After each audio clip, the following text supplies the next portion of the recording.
The East African community is the fastest growing region in Africa. This is according to the East African Business Council that estimates that the economic growth of the region is projected to rise by up to 5.7%. This growth is attributed to controlled inflation and growth of the service sector. And as Jasmine Mwamboi tells us, business leaders have urged for the elimination of non-tariff barriers that pose a major challenge to intra-EAC trade.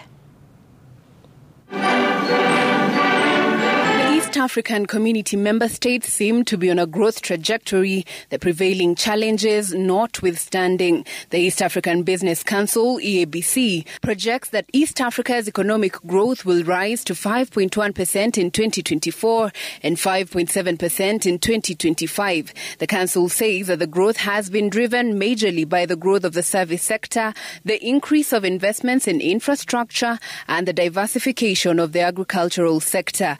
Kenya continues to be in the lead with a growth rate of 5.2%, while attracting the highest inflows of foreign direct investment in the EAC in 2023. We are looking at a really high level of resilience, rebound of our economy from external shocks, COVID, conflict, and climate change.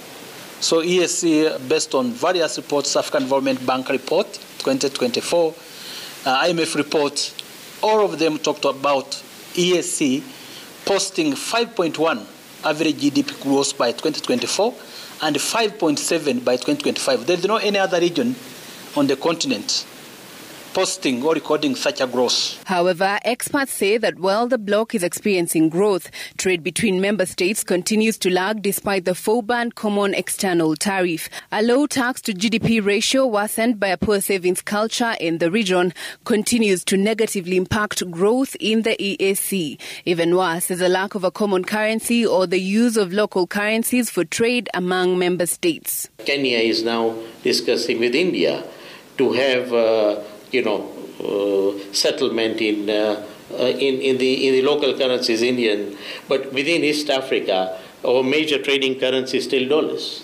Why do we sell to each other in dollars? Why don't we have settlement in our local currencies?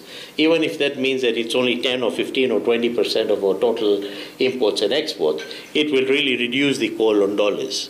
So we are creating that artificial demand of dollars for everything. Currently, you heard that from 2014 to current, we have had more than 1,800 policy changes. Investors are very coward. When you change your policy, they will move away. They will move away to other destinations. The EABC says threats such as high inflation, debt distress and geopolitical tensions must be monitored in order to sustain growth. This report preceding a meeting next week between the EAC, the EABC and relevant stakeholders to align standpoints on issues affecting trade, including standards, logistics and tax harmonization in the region. Jasmine Mwamboi, Citizen TV, Nairobi.